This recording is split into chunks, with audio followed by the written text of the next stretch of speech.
በየትኛውም ሁኔታ የሚቃጡ ትንኮሳዎችን የሚመክት ሰራዊት ተገንብቷል ሲሉ ፊልድ ማርሻል ብርሃኑ ጁላ ተናገሩ። በየብስም ሆነ በባህር የሚቃጡ ትንኮሳዎችን የሚመክት ሰራዊት ተገንብቷል ሲሉ የጦር ኃይሎች ጠቅላይ ኤታማዦር ሹም ፊልድ ማርሻል ብርሃኑ ጁላ ናቸው የተናገሩት። በሕዝብ ተወካዮች ምክር ቤት የውጭ ግንኙነትና የሰላም ጉዳዮች ቋሚ ኮሚቴ መከላከያ ሚኒስቴርን የ2017 በጀት ዓመት የ10 ወራት እቅድ አፈጻጸም ሪፖርት ገምግሟል። ፊልድ ማርሻል ብርሃኑ ጁላ በዚህ ወቅት እንዳሉት መከላከያ ሰራዊቱ የምስራቅ አፍሪካ ቀጠናን ሰላምና ደህንነት በዘላቂነት ለማረጋገጥ በትኩረት እየሰራ ነው። ኢትዮጵያ የባህር በር እንድታገኝ ከቀጠናው ሀገራት ጋር በትብብር ለመስራት እና በጋራ ለመበልጸግ ያላሰለሰ ጥረት እያደረገች እንደምትገኝ አንስተዋል። በአሁኑ ወቅት በየብስም ሆነ በባህር የሚቃጡ ትንኮሳዎችን የሚመክት እንዲሁም የሀገሪቱን ሉዓላዊነት የሚያስከብር ሰራዊት መገንባቱን ነው ያስገነዘቡት። የመከላከያ ሚኒስትር ኢንጂነር አይሻ መሐመድ በበኩላቸው የተቋሙን የማስፈጸም አቅም በማጎልበት ሀገርና ሕዝብን ከማንኛውም ጥቃት የመከላከል ስራ በትኩረት እየተሰራ ነው ብለዋል። ታማኒነት ያለው ነፃና ገለልተኛ ወታደራዊ የፍትህ ዳኝነት እየተሰጠ መሆኑን ጠቁመው የሰራዊቱን አስተማማኝ የሎጂስቲክስ ክምችት ማሟላት መቻሉንም ተናግረዋል ሲል መከላከያ ዘግቧል። በደቡብ ኦሮሚያ ዞኖች ሲንቀሳቀሱ የነበሩ የሽብር ቡድኑ አመራሮች እጅ መስጠታቸው ተገለጠ። በኦሮሚያ ክልል ጉጂና ቦረና ዞኖች ለበርካታ ዓመታት ለጥፋት ተልዕኮ ሸኔን ሲያደራጁና ሲያሰማሩ የነበሩ የቡድኑ ከፍተኛ አመራሮች እጅ መስጠታቸውን የደቡብ እዝ ኮር ምክትል አዛዥ ለኦፕሬሽናል ኮሎኔል ገብረ ገርገስ አረጋይ ተናገሩ። ይህንን ተከትሎ በሰላማዊ መንገድ እጃቸውን ለመከላከያ ሰራዊቱ ከሰጡት መካከል በጉጂና በቦረና የሚንቀሳቀሱ የቡድኑ አዛዥ ጃል ቦና ባሪና የቡድኑ ጠቅላላ ስምሪት ኃላፊ ጃል አቡሎሻይ ቦንሳ እንደሚገኙበትም ምክትል አዛዡ ተናግረዋል። የምስራቅ ጉጂ ዞን አስተዳደርና የጸጥታ ዘርፍ ምክትል ኃላፊ አቶ ጃርሶ ጎበና በበኩላቸው በቀጠናው ተደቅኖ የነበረው የጸጥታ ችግር መወገዱን ተከትሎ ቀሪ የቡድኑ አባላትም በሰላም እንዲገቡ ጥረት እየተደረገ ስለመሆኑም ገልጠዋል። እጅ መስጠት ሽንፈት ሳይሆን ስልጡንነት ነው ያሉት የቡድኑ አዛዥ ጃል ቦናባሪ የሀሳብ ልዩነቶችን በአፈሙዝ ሳይሆን በንግግርና በሰለጠነ አካሄድ መፍታት ሁነኛ መፍትሄ ሆኖ አግኝተነዋል ብለዋል። ሌላኛው አመራር ጃል አቡሎሻይ በሀገር ሽማግሌዎችና በአባ ገዳዎች እንዲሁም በመከላከያ ሰራዊቱ የተደረገለትን ጥሪ ተቀብሎ ከአባላቱ ጋር ከነ ትጥቃቸው በሰላማዊ መንገድ መመለሳቸውን ገልጧል ሲል መከላከያ ነው የዘገበው። የሰራዊቱ አባላት በአካባቢያቸው ለሚገኝ ትምህርት ቤቶች የገንዘብ ድጋፍ አደረጉ። ህዝብን ማገልገል በገንዘብና በጉልበት ማገዝና መደገፍ ሰራዊቱ ከተገነባበት እሴቶች መካከል አንዱ ነው ሲሉ ሜጀር ጀነራል መሰለ በለጠ የሰሜን ምዕራብ እዝ ምክትል አዛዥ ለውጊያ ድጋፍ አገልግሎት ነው የገለጡት። በዙ ማሰልጠኛ ማዕከል በስልጠና ላይ የሚገኙ የሻለቃና የሻምበል አመራሮች የማሰልጠኛ ማዕከሉ አባላት ለሰራባ ሁለተኛ ደረጃ አዳሪ ትምህርት ቤት በራስ ተነሳሽነት ገንዘብ በማዋጣት ያሰባሰቡትን ከ40 ሺህ ብር በላይ ገንዘብ አስረክቧል ብሏል። በዚህ ዕለት የተገኙት የሰሜን ምዕራብ እዝ ምክትል አዛዥ ለውጊያ ድጋፍ አገልግሎት ሜጀር ጀነራል መሰለ በለጠ ሰልጣኝ አመራሮች ከራስ በፊት ለህዝብና ለሀገር የሚለውን እሴቱን መሰረት በማድረግ ካላቸው ላይ ቀንሰው በአካባቢያቸው ለሚገኝ ትምህርት ቤት የገንዘብ ድጋፍ ማድረጋቸውን የሚመሰገን ተግባር ነው ብለውታል። የማሰልጠኛ ማዕከሉ አዛዥ ኮሎኔል ሙሉ ይታይ በበኩላቸው እንደዚህ አይነት በጎ ተግባር ሰራዊቱና ህዝባችንን ይበልጥኑ የሚያቀራርብ መሆኑን ገልጠው በራሳቸው ተነሳሽነት ድጋፍ ላደረጉ ሰልጣኝ አመራሮችና የማሰልጠኛ ማዕከሉ የሰራዊት አባላት ምስጋና አቅርበዋል። የጭልጋ ወረዳ ዋና አስተዳዳሪ አቶ አዘነው አደባ ሰራዊቱ ለወረዳው ሰላምና ልማት የሚከብረው ዋጋ በቀላሉ በቃላት የሚገለጽ አለመሆኑን ገልጠው በተለይ በወረዳው የልማት ስራዎችን በመስራት እና ድጋፍ በማድረግ ከፍተኛ አስተዋጽኦ እያበረከተ እንደሚገኝም ተናግሯል ተብሏል። የምስራቅ ጎጃም ዞንና የሰራዊቱ አመራሮች በቀጠናው አሁናዊ የጸጥታ ጉዳይ ላይ ተወያዩ። የምስራቅ ጎጃም ዞን 25 ወረዳዎችና በደብረ ማርቆስ ከተማ የ4 ክፍለ ከተማ አስተዳደሮች በቀጠናው ከሚገኙ የሰራዊቱ አመራሮች ጋር በአሁናዊ የቀጠናው የጸጥታ ጉዳይ ዙሪያ ተወያይተዋል። በምዕራብ እዝ የኮር ዋና አዛዥ ብርጋዴር ጀነራል አዘዘው መኮንን የሰላም ግንባታና የህግ ማስከበር ስራዎች አፈጻጸምን ማጎልበት የሚቻለው ህብረተሰቡ ከሰራዊቱ ጎን በመቆምና ወቅታዊ ችግርን በመቋቋም ሀገራዊ የልማትና የመልካም ስራን በማበልጸግ የጋራ አቋም ሲኖር እንደሆነ ተናግሯል።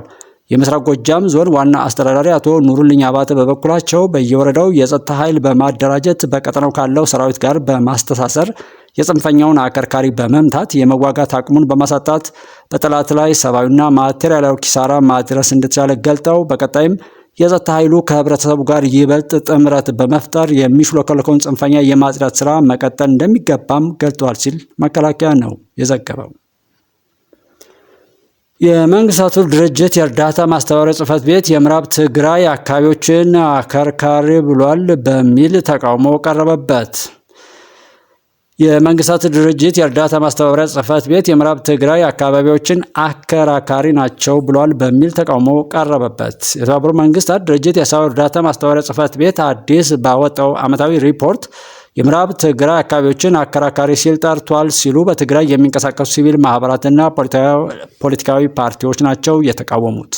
ዓለም አቀፉ የትግራይ ምሁራንና ባለሙያዎች ማህበርን ጨምሮ በክልሉ ዙሪያ የሚሰሩ 18 ሲቪክና የምርምር ተቋማት በጋራ ትላንት ሰኔ 3 ቀን 2017 ዓ.ም ባወጡት መግለጫ የመንግስታቱ ድርጅት የሰብአዊ እርዳታ ማስተባበሪያ ጽሕፈት ቤት በዓመታዊ ሪፖርቱ ላይ የምዕራብ ትግራይ አካባቢዎችን በካርታ አስደግፎ አከራካሪ በሚል የተጠቀመበትን አገላለጽ እናወግዛለን ብለዋል። ማስተባበሪያ ቢሮው በቅርቡ ያወጣው ዓመታዊ ሪፖርቱም ሆነ ቀደም ሲል ባወጣቸው መግለጫዎቹ በካርታ በማስደገፍ የምዕራብ ትግራይ አካባቢዎችን በአማራ ክልል እንደሆኑ አድርጎ አቅርቧል ያለው የተቋማቱ የጋራ መግለጫ በተጨማሪም አከራካሪ ቦታዎች የሚል አገላለጽ እየተጠቀመ ነው ሲሉ ነው የተቹት። በተመሳሳይ ሳልሳይ ወያኔ ትግራይ ሰኔ 2 ቀን 2014 ዓ.ም ባወጣው መግለጫ የመንግስታቱ ድርጅት በካርታ አስደግፎ ምዕራብ ትግራይን አከራካሪ በሚል ማቅረቡን በጽኑ እንደሚያወግዘው ጠቅሶ ቢሮው የተጠቀመው ካርታ ህገወጥና አሳሳች ነው ሲል ተችቷል።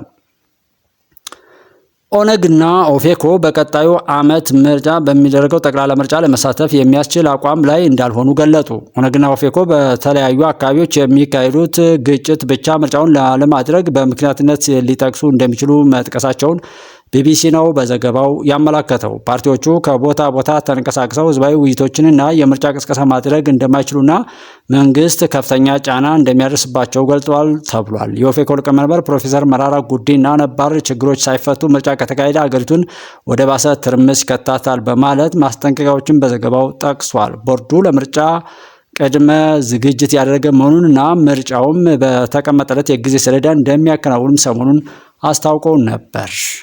ወደ ሌላው ዜና ስናልፍ በላይ ጋይንት ወረዳ በተሰማራው ጥምር ጦር በህገወጥ ቡድኑ የተዘረፈ 25 ሚሊዮን ብር የሚገመት ንብረት ተያዘ። በደቡብ ጎንደር ዞን ላይ ጋይንት ወረዳ ሳሊ ቀጠና የተሰማራው ጥምር ጦር ባካሄደው ህግ የማስከበር ተግባር በህገወጥ ቡድኑ የተዘረፈ የመሰረተ ልማት ማስፋፊያ ቁሳቁሶች ተይዘዋል ተብሏል።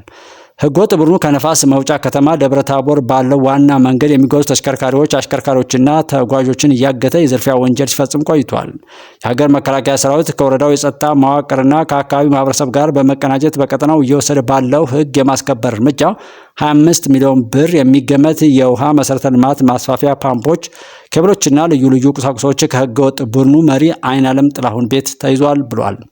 በቀጠናው እየተሰራ ለሚገኘው ህግ የማስከበር ተግባር ህብረተሰቡ እያደረገ ያለው ድጋፍ መልካም እንደሆነ የገለጸው የላይ ጋይንት ወረዳ ኮሚኒኬሽን ጽሕፈት ቤት ጥምር ጦሩ በህገወጥ ቡድኑ ላይ የሚወስደው እርምጃ ተጠናክሮ እንደሚቀጥልም አስታውቋል። የአማራ ክልል ፖሊስ ሚዲያን በተለያዩ የማህበራዊ ሚዲያ አማራጮች መረጃዎችን ለመከታተል አብረውን ይሁኑ ይላል የአማራ ክልል ፖሊስ። የሃይማኖት ተቋማት የሀገር ሰላም፣ የህዝብ አንድነትና ልማት እንዲጠናከር የላቀ ሚና አላቸው ሲሉ ርዕሰ መስተዳድር አረጋ ከበደ ተናገሩ። ሰላምና መቻቻል እንዲጎለብት የሃይማኖት ተቋማት የጀመሩትን አስተምህሮ እንዲያጠናክሩም ተጠይቋል። ሃይማኖት ለሰላም ለመከባበርና ለአብሮነት በሚል መሪ ሀሳብ 3ኛው ሀገር አቀፍ የሰላም ጉባኤ በባህር ዳር ከተማ እየተካሄደ ይገኛል። የሰላም ጉባኤው የኢትዮጵያ የሃይማኖት ተቋማት ጉባኤ ከአማራ ክልል የሃይማኖት ተቋማት ጉባኤ ጋር በመተባበር እየተዘጋጀ ነው። በጉባኤው መክፈቻ ላይ የአማራ ክልል ርዕሰ መስተዳድር አረጋ ከበደ ባስተላለፉት መልእክት የሃይማኖት ተቋማት የሀገር ሰላም፣ የህዝብ አንድነትና ልማት እንዲጠናከር የላቀ ሚና እንዳላቸው ገልጸዋል። በኢትዮጵያ የግጭት መንስኤዎችን በመፍታት ዘላቂ ሰላምና ልማትን እውን ለማድረግ በውይይት መግባባት ይገባል ሲሉ ነው የተናገሩት። የሃይማኖት ተቋማት የሰላም ጉባኤ በባህር ዳር መካሄድ ልዩ ትርጉም እንዳለው አንስተው በክልሉ ዘላቂ ሰላም እንዲሰፍን ሁሉን አቀፍ ጥረት እየተደረገ መሆኑን አስረድተዋል። ሰላምና መቻቻል እንዲጎለብት፣ ዘላቂና አስተማማኝ ሰላም እንዲሰፍን እንዲሁም የህዝብና የመንግስት ግንኙነት የሰመረ እንዲሆን የሃይማኖት ተቋማት የጀመሩትን አስተምሮ አጠናክረው እንዲቀጥሉ ጠይቀዋል። የኢትዮጵያ የሃይማኖት ተቋማት ዋና ጸሐፊ ቀሲስ ታጋይ ታደለ በበኩላቸው ለግጭት መንስኤ የሆኑ ጉዳዮችን በመነጋገርና በውይይት መፍታት የሁሉም ግዴታ መሆኑን አንስተዋል። በሶስተኛው የሃይማኖት ተቋማት ሰላም ጉባኤ በሀገራችን አንዳንድ አካባቢ ታዩ ግጭቶችን በመነጋገርና በመመካከር ለመፍታት የሚያስችሉ ጉዳዮች ላይ ለመምከር መሆኑን ነው የገለጹት። በኮንፈረንሱ የአማራ ክልል ርዕሰ መስተዳድር አረጋ ከበደ፣ የአማራ ክልል ምክር ቤት አፈ ጉባኤ ፋንቱ ተስፋዬ፣ የአማራ ክልል ፖሊስ ዋና ጠቅላይ መምሪያ አዛዥ ኮሚሽነር ዘላለም መንግስቴን ጨምሮ ሌሎች የመንግስት የስራ ኃላፊዎችና የሃይማኖት አባቶች ተገኝተዋል ተብሏል።